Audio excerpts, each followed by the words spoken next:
அஸ்ஸலாமு அலைக்கும். இஃப்தாருக்கு ரோஸ் மில்காவே போட்டுட்டு இருக்கீங்களா? இன்னைக்கு இஃப்தாருக்கு இப்படி ட்ரை பண்ணி பாருங்கள். கஸ்டர்ட் பவுடர் வச்சு பண்ண போகிறோம்.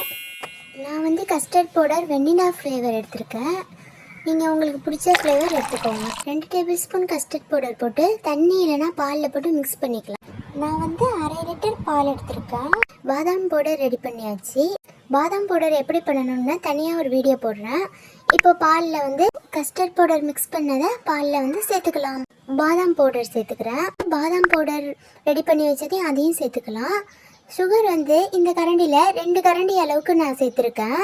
போட்டு நல்லா கிண்டிக்கணும். பாதாம் பவுடர் போட்டோன்னா நல்லா கிண்டிடணும், இல்லைனா அடி பிடிச்சிரும்.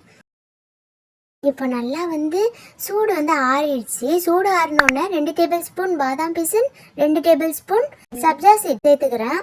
குடு குடு கஸ்டர்ட் மில்க் ரெடி.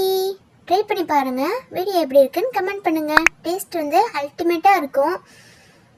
லைக் பண்ணி ஷேர் பண்ணுங்கள். மறக்காமல் சப்ஸ்கிரைப் பண்ணிடுங்க நம்ம சேனலை.